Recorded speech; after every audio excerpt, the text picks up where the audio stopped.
Hi, good morning, everyone, and welcome to TR's full year 2025 results presentation. It's going to be conducted, as usual, by our chairman, Juan Guaidó, and our CEO, Eduardo San Miguel. It will last approximately 25 minutes, and you will be able to pose your questions after our chairman's final remarks. I now leave the floor to our chairman, Juan Guaidó.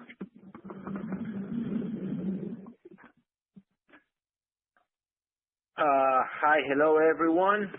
As usual, as Antonio has said, Eduardo San Miguel and I will guide you through these most relevant points that we're going to be covering in the presentation today. I will first walk you through the main financial and commercial milestones that we have achieved by this 2025 year. And all of this will be very much enhanced by Eduardo with much greater detail and color. Eduardo also will continue with the financial section of the presentation, and finally I will conclude with some financial remarks.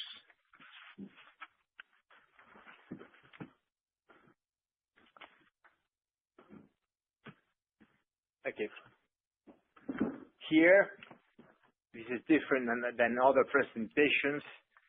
Let's start, which I think is a real highlight, with the financial performance of TR. Financial performance in 2025, which has been extremely solid and has definitely exceeded all initial expectations from the very beginning of the year.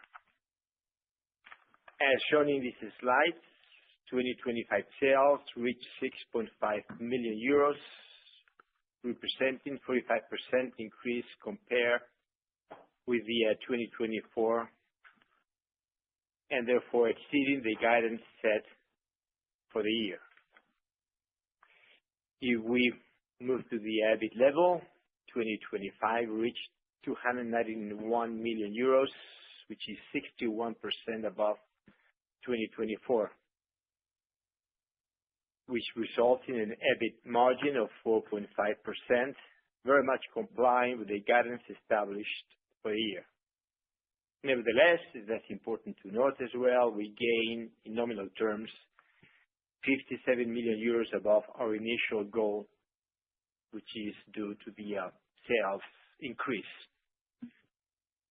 And finally, net profit amounted to 156 million euros, reflecting an increase of 75% compared to the previous year.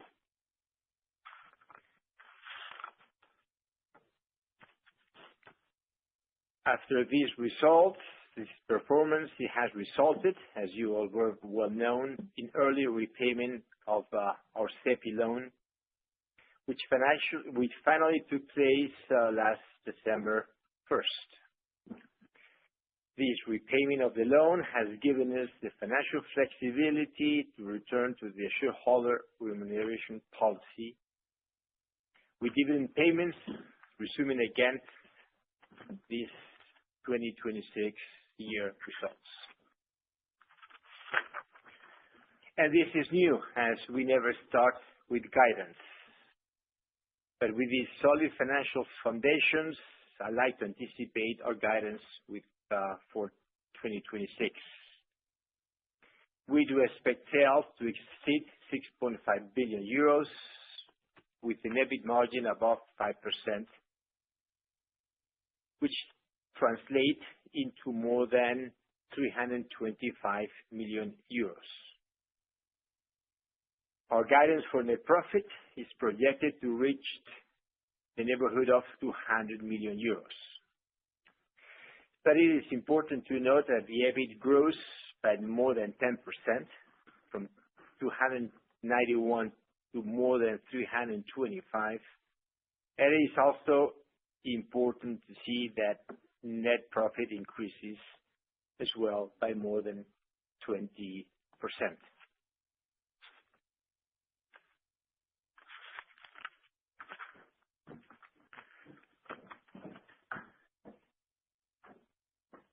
However, this 2025 has not only been a year of outstanding financial results and very good execution and performance,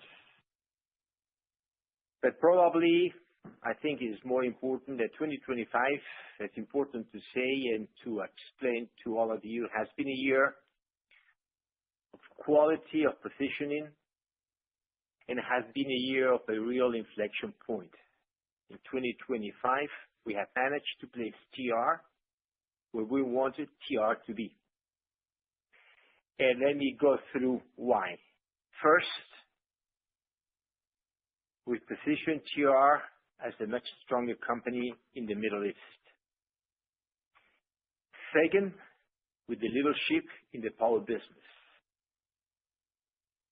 Third, confirming TR as a trusted engineer service partner. And four, and this is very important, a very strong foundation in North America. And before Eduardo gets into details, I'll give you some examples. On March 25, it was very well announced, we got the award of the Lower Zakum project for 3.1 billion euros. We have been present for more than 20 years in the Middle East, but now today I can confirm that we are positioned better than ever. We have strengthened this year our leadership in the power business. We have a strong backlog, and with the expansion of the combined cycle in Saudi Arabia, together with the new job for RWE in Germany, we talk in Saudi Arabia and we talk in Germany, that confirms that we are in this business well positioned to grow. Our engineering service has closed in 2025 with awards of 333 million euros.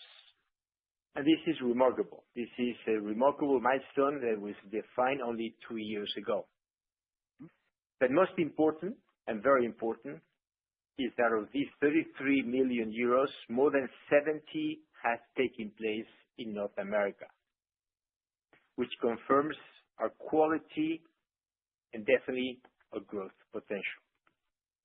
So all I wanted to do this introduction of financials, our guidance, our positioning, and now I pass the floor for Eduardo to continue with the presentation. Okay. Good morning, everyone.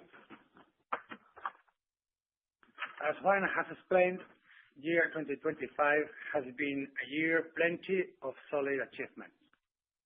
Repayment to SEPI, best ever EBIT, refilling the backlog with a strategic new project, but there is also a deep transformation process inside TR moving forward that supports these achievements and is slowly reshaping the future of Técnicas Reunidas. There are a number of drivers for this transformation, but I want to focus on 4 of them.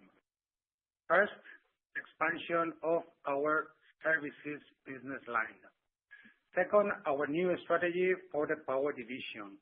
Third, the leadership we are settling in digital, artificial intelligence, and robotics.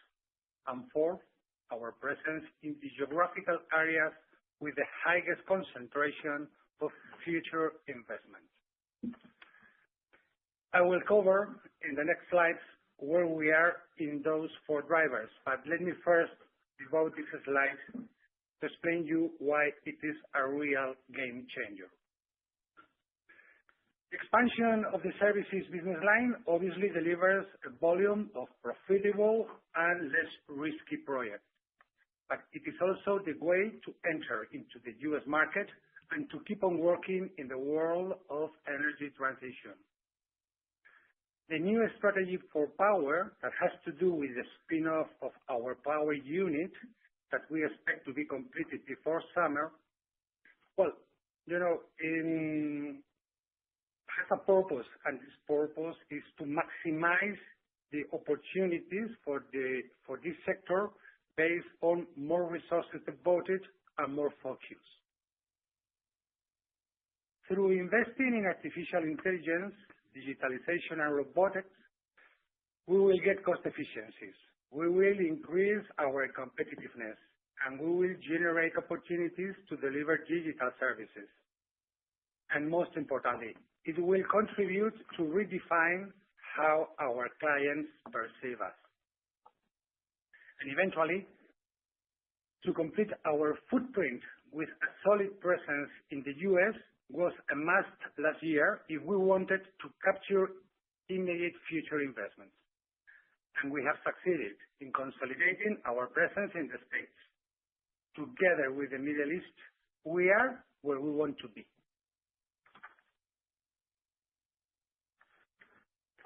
So let's go one by one.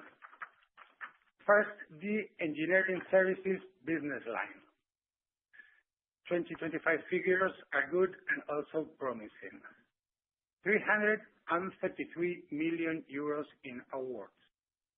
More than 40 new contracts signed. A total of 11 frame agreements signed with major clients. 23 new clients we have started to work with through this business line. And the revenues amounted to 254 million euros, halfway to our 2028 ambition of 500 million euros of revenues. And margins are in the range from 25 to 30%. So it has finally been a very, very good year.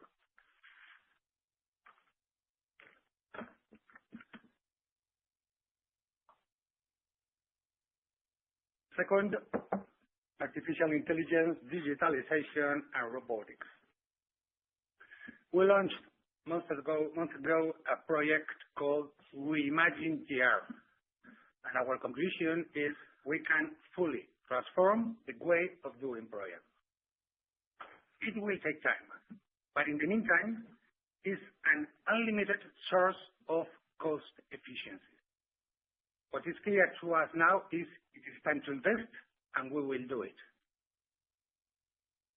That is why we have decided to increase our investment up to 35 million euros per year from 2026 and onwards. And that is why we are planning to more than double the staff devoted to develop our programs. More than 400 people will be involved in digitalization and robotics by the end of 2026. And also, this investment will be partially paid by the clients because digitalization is becoming a source of services contracts with our clients. In fact, we have already contracts amounting 65 million euros and another 50 million euros under negotiation. And regardless if it is paid or not by the clients, digitalization or robotics are finally a game changer in our sector.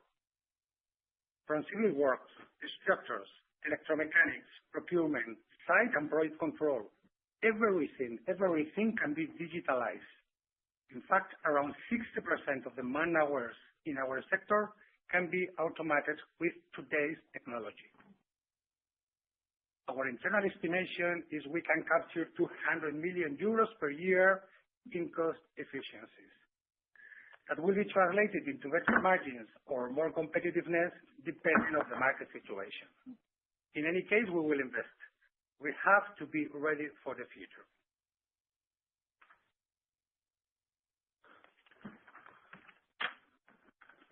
The third driver is the power sector. $100 billion is expected to be invested annually by our clients next decade.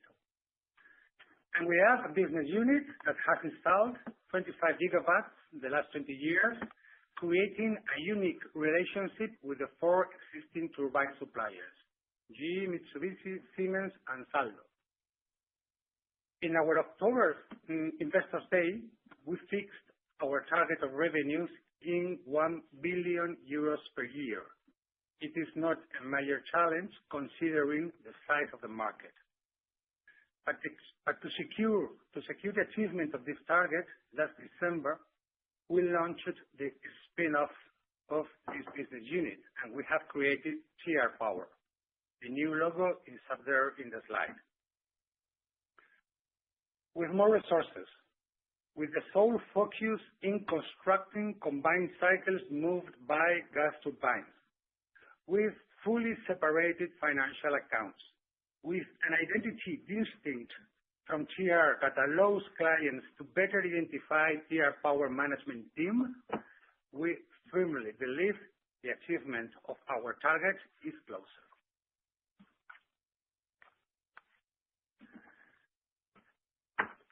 And eventually, the fourth driver is to consolidate our presence in the most promising markets.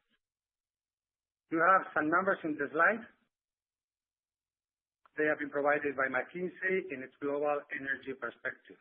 They may be slightly obsolete because they come from 2024, but it is an undisputed fact that a very relevant portion of the global investment will take place in North America, mainly the US, and in the Middle East. Regarding the Middle East, TR has strengthened the last 2 years a position that was already important in itself. We are developing local engineering services. We acquire equipment that is exported all around the world. We construct workshops to build robotic solutions, and we use it just to construct modules used in other geographies. On top of that, we are executing massive projects in terms of size and the most advanced projects in the world of the energy transition. So, all those are very good reasons to be optimistic in the Middle East. A vast pipeline amounting 35 billion euros is ahead of us the next 18 months. And for North America, 2025 has been a year of consolidation. The strategic framework agreements with the different energy players are already leading to significant results with more than 70 million euros in services awards in 2025. Furthermore, these engineering services will allow us to access to EPCs, where the pipeline of opportunities in the next 18 months stands at more than 24 billion euros. Without any doubt, the recent alliance signed with Zachry will enable us to grow faster and solidly. And obviously, the volume of investment in power generation driven by the artificial intelligence will provide us a number of good opportunities this year. So these are the four main drivers. Now let me elaborate about the financial figures of the year, although Juan has already given a glance of them.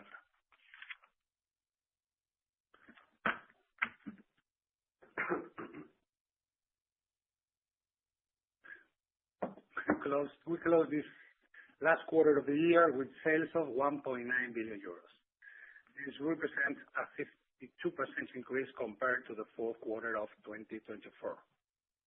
This strong sales performance reflects a healthy delivery of our backlog, the acceleration plans currently being implemented across our Middle East projects, and the continued growth of the power business. EBIT for the last quarter reached 86.6 million euros. This represents a 74% increase versus the fourth quarter of 2024. The EBIT margin reached 4.6%, making the 13th consecutive quarter of margin expansion. The EBIT margin obviously is being driven both by the healthy backlog I mentioned before and the expansion of our services business line. And finally, let's now take a quick look at two key figures of our balance sheet. The net cash position at the end of 2025 amounted to 132 million, reflecting the impact of the early repayment to SEPI. Without this repayment, the year-end net cash position would have totaled 507 million euros compared to 427 we had the year before. Regarding equity levels, we ended 2025 with 564 million euros, a very, very robust figure. This is why, and after repaying CEPI loans, TR will resume its remuneration policy, committing to a 30% dividend payout against fiscal year 2026 results. And a final decision about a potential interim dividend will be made after summer. And now, let me give back the floor to Juan for his final remarks.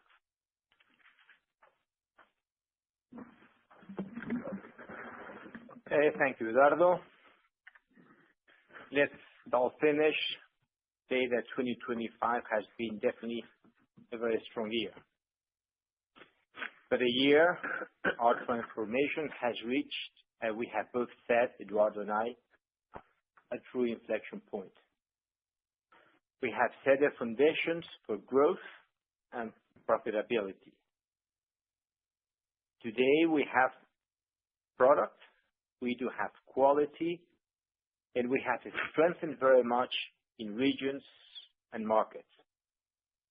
And very important, very talented resources.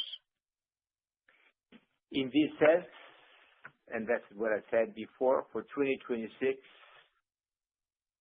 we can forecast revenues over 6.5 billion euros. As I said before, EBIT to exceed 325 million euros with a margin above 5%. But I also like to note that it should not be a great challenge to end 2026 with 6 billion of new awards. It's not a great challenge, but it is a challenge. But it's not a great challenge. 7 billion of awards. I said 6. Well, that was a Freudian slip. 6 billion. No, 7 billion. That may give you the hint that 6 is very, very easy. But I mean, we target for 7, and usually we always have that question, and before you ask us that question, we decided to tell you, we are targeting for 7 billion of new awards. So let me finish by saying that our TR transformation is really moving forward. I am optimistic, very optimistic, because our future has never been and has never looked more promising. So thank you very much, and now we are here and ready to answer any questions that you may want to pose. Thank you. And ladies and gentlemen, we will now begin the question and answer session. If you do wish to ask an audio question, please press star 1 on your telephone keypad. If you wish to withdraw your question, you may do so by pressing star 2 to cancel. Once again, that would be star 1 to register for a question. And your first question comes from the line of Ignacio Dominic with JB Capital. Please go ahead. Hello, good morning, Juan and Eduardo. Thank you very much for the presentation, and congratulations on the results. I have 2 questions. The first one is on the 7 billion awards expected in 2026. I guess you have a high degree of visibility on this. So I was wondering if you could give us some color on the split of these awards, maybe what would be the weight on services versus EPC. And based on the performance that we've seen in 2025 with some of your clients requesting to accelerate some of these projects, and given this 7 billion of awards, if you think that 2026 could follow a bit the same path, no? The same trajectory we've seen in 2025 and potentially the outlook that you have guided, no, for 2026 could end up being revised, no, throughout the year. The second question that I have is related with Teesside. I noticed on the annual report that the final decision, no, is expected in 2026. So I was wondering if you have some visibility there or any detail that you could provide. Okay? Thank you. Thank you very much for the questions.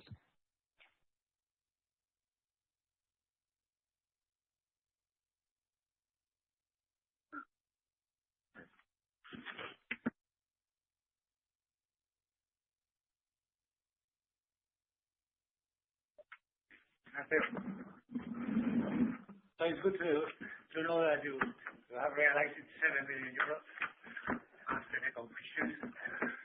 I have to be honest with you. I think we have quite good clear visibility about those 7 billion euros. First, because everything that has to do with power is booming. We are involved in a number of projects. We have already, in fact, been awarded with some projects that has to be converted now into EPCs, and it will happen probably by the end of the year, early 2027. So a relevant part of this 7 billion euros will come from the power division, and there is no major doubt about doing that, achieving that target. And regarding the traditional businesses, oil, gas, petchem, energy, again, I think the visibility is quite high. We are already involved. In fact, we are already bidding for very relevant large projects, mainly in the Middle East. And the perspectives are very good. We do really believe we are offering competitive prices. We are doing the kind of projects we are experts in. We have the recognition of the client. So to be honest, it's always a challenge to convert all our expectations into reality. But being honest, we believe that the visibility is very clear for those 7 billion. But it has to be done, obviously. Regarding 2025, that guidance is low. Yeah. I have to accept that this year we may look a bit conservative providing guidance because we have beaten 3 times in a row our previous guidance, but we are trying to be fair with the figure we are offering you for next year. I think to reach this 6.5 billion euros of revenues, but we may be slightly above if everything goes right, but I think for your estimations, your numbers, 6.5 is a correct number. And we have missed the last question because we believe you are thinking about dividend. Is this correct? No, it's on the decision on Teesside, on the litigation. But I think the date is on the first semester in 2026. So just wondering if you have any visibility there or anything that you could share, okay? Any potential upside there or? We are positive about the final outcome of this arbitration. We've been giving that message to the market for a long time, but the only visibility we have now is it is expected to have a final outcome next April, end of March. But that's very confidential. I cannot enter into more details. No, I understand. Thank you. Thank you very much for the questions. Thank you. Thank you. And your next question comes from the line of Kevin Roger with Kepler. Please go ahead. Yes, good morning. Thanks for taking the question. And I'm very sorry you're going to tell me that I'm a bit pushy, but I wanted to get your sense on the post-2026 linked to 2 elements. The first one is that you have a backlog today of more than 10 billion that provides you a lot of visibility for 6, but you're gonna use a lot of volumes from those, from this backlog, 6.5 billion on the 10 something. You're gonna get a lot of volumes that will materialize as soon as this year. So I was wondering if you can share a bit with us, how do you see really the order intake trend for the next, let's say maybe 6 months, and that can contribute to the 27 top line, and then the chance and the rationale to keep the 27 top line flat, or you do see, you know, maybe some risk on a slightly lower top line in 27 because 25 and 26 have been at the end very, let's say, well above your expectations. So just to understand, you know, a bit the phasing of the order intake and how it can contribute to the 27 top line. And then the second one, it's maybe focusing on the power generation business. So you have announced the spin-off of the entity. You do announce that the commercial pipeline is relatively huge in that space. So if you can share also a bit with us, you know, the kind of region, I guess probably really US that matter, and the typical size of the project that you are chasing there. Thanks a lot.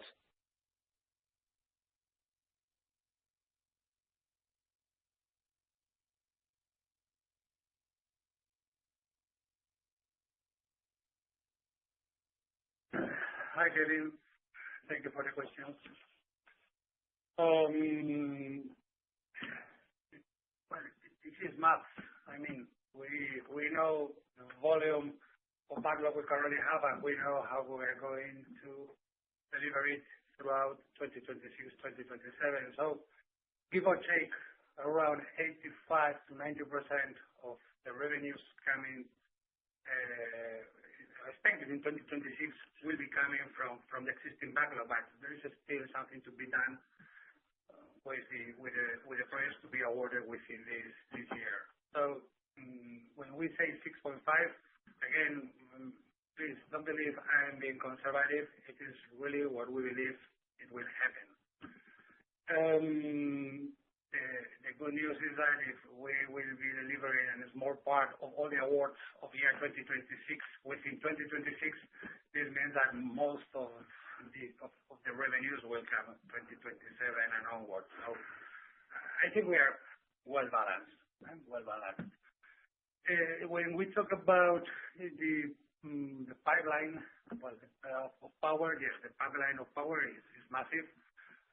But basically, I think we are focusing 3 geographies, and I'm not going to tell you nothing extraordinary. In Middle East, we see still new relevant opportunities, not only in the Middle East, but not only in Saudi, but also in the Emirates. So we are bidding there, and we believe we have a real chance of being awarded with big, large projects. The United States, well, it's what we expect, and it's clear. There are many opportunities this year. We've had a solid alliance with Factory. Factory is specialized between other specialties they have. We are specialized in constructing combined cycles. So if the market is booming, our partner is a good constructor of combined cycles. Well, not only a constructor, because they are also engineers. You know, obviously, we should be having a very good opportunity this year in that market. In the Investor Day, we told you that we expect the project to be awarded before year-end or early 2027. So we believe the first project, the first EPC, and probably it will be a power unit, is coming soon. And also there are opportunities in Europe. We are bidding in Europe, and well, you know, there are many opportunities, and that's why we needed to create a devoted team exclusively focused in this sector, you know, because we don't want to miss any opportunity. Okay, thanks. And one follow-up, if I may. Services, so frankly, you are quite very successful with 250 million euro generated this year. What kind of growth do you target this year? Sorry if I missed that during the presentation, but when you argue that you have an order intake of 333 million in 25, is it fair to assume that it will be the kind of top line that you're going to get in 26?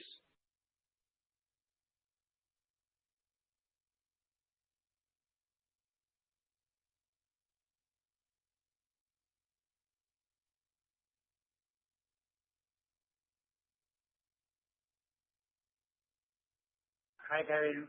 It's not that easy because in the services business line, we have little experience. We've been involved here for 3 years, no more than that. We will definitely grow. So the starting point is 333. If we are expecting to have 500 million euros by 2028, I think this year we should be finishing close to 400, but below 400. I have to be honest. That's what we expect. It's difficult for me to give you a more accurate figure because, this is not 2 big projects. It's maybe 50 projects of very different sizes. And when they are going to be awarded, end of the year, early 2027, is very difficult for me to predict. But slightly below 400 should be the target of awards. Okay. Thanks a lot. Have a nice day. Thank you. And the next question comes from the line of Mick Pickup with Barclays. Please go ahead. Good morning. A couple of questions, if I may. So I'll ask them one by one. Can I just talk about the new bits you started talking about? So obviously, the digitalization and robotics was a big one, and you talk about 60% of hours in our sector suitable for automation and a 200 million euro saving. Obviously, big numbers. Can you just talk to what's in that? Is that your man hours, or are you talking subcontractor man hours as well? So robot welders, automated deliveries. How extreme have you gone to get to that 200 million? And on the cash side of it, the investment plan, 25 to 30 a year, is that expensed, or is that going to be CapEx going up?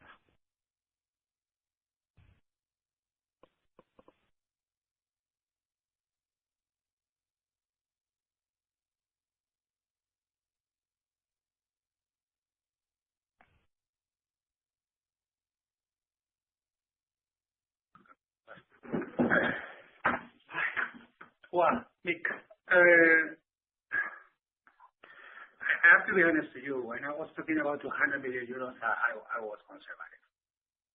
The figure can go beyond that. Okay.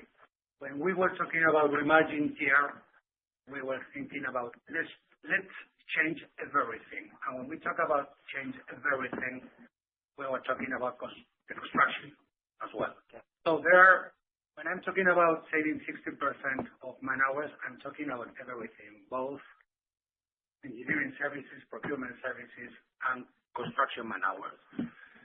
So, the future is going to be very different to what we see today. So for me to say you these 200 million euros are directly linked to this engineering or the procurement is a bit complicated because it's not 200, it's more than that. But there are potential savings in the whole chain. That's a fact. Antonio is in front of me and he's telling me to insist that cost efficiency doesn't mean savings over profit. It can be converted into being more competitive. So we have to be very careful when throwing these figures because you may believe that, well, those guys are going to multiply its EBITDA by 3 in the forthcoming 3 years, and it's not the case. But we have those savings and we have to invest on it. Regarding if it's going to be CapEx or OpEx, I have to be honest with you, there are very clear accounting rules. And not everything can be CapEx. I mean, there will be lots of expenses that has to do with internal hours we will devote that probably will not be converted into CapEx. So for me, it's difficult to predict what percentage of those 35 million euros will be CapEx. But my purpose is not to create a big ball of fixed asset called digitalization investments. No, the idea is, well, let's try to find a way to balance it. And it's absolutely impossible for me to tell you today which percentage will be expense and which percentage will be CapEx. But it will be a mix of both. Okay.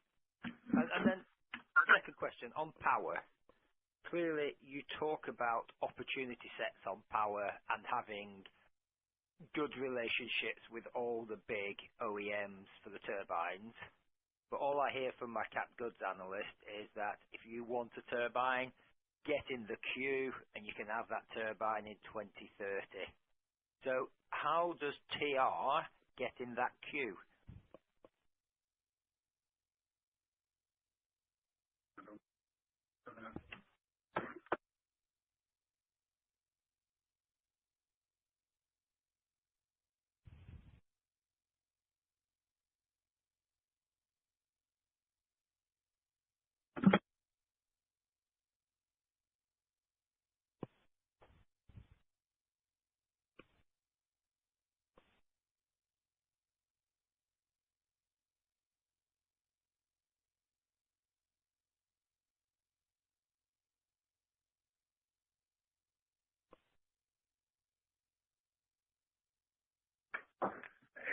Sorry, there has been a little debate here inside about how to answer you. But I think what makes the difference is we are extremely reliable for the EOMs.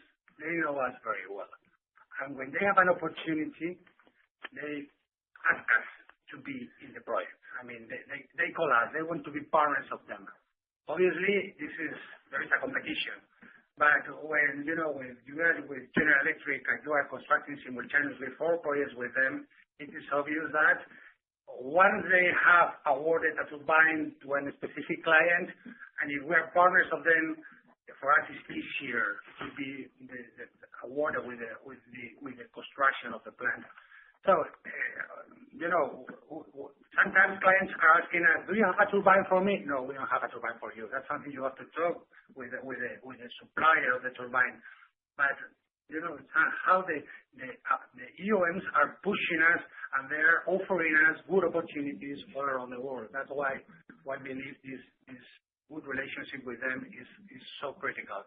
We are not opportunistic. There are many local companies constructing combined cycles around the world, but it's just one project. We have a track record of 25 projects in the last 10 years.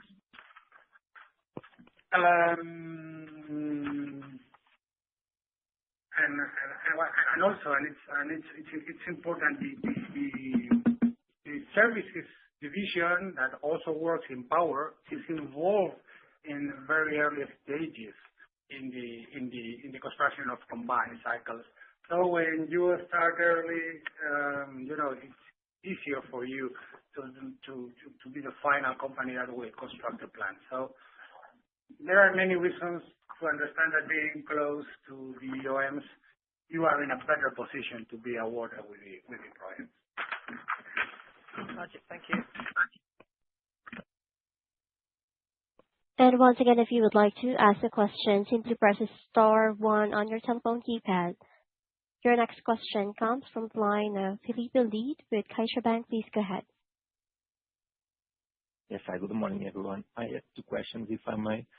First one related with service activity, and if you can give us the amount of EBITDA or the gross margin of service-related activity in full year 25.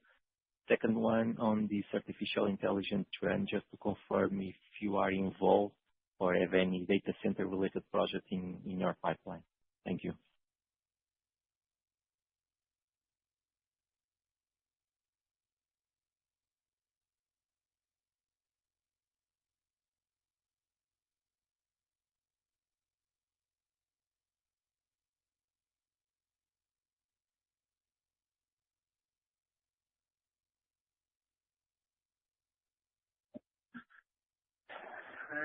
Felipe,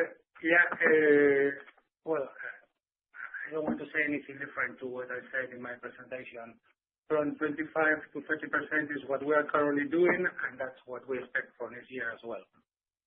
And regarding data centers, not in the data center itself, but in the power units that should generate the electricity for the data centers, we are currently involved. it would be a good source of business, mainly in the States from now on.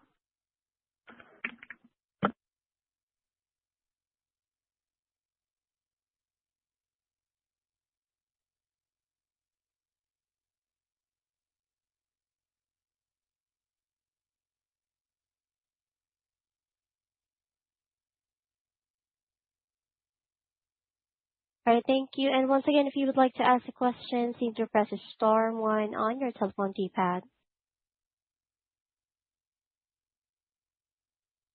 And we have no further questions at this time. I would like to turn it back to our speakers for closing remarks. Okay. Thank you very much. It's been a good year, and it has also been shorter than expected. So thank you very much for listening to us. Thank you very much for posting questions, which clarifies many other things we have presented to you, and looking forward to talk and see you over the coming months. Thanks a lot. Bye-bye. Thank you, presenters. And ladies and gentlemen, this concludes today's conference call. Thank you all for joining. You may now disconnect.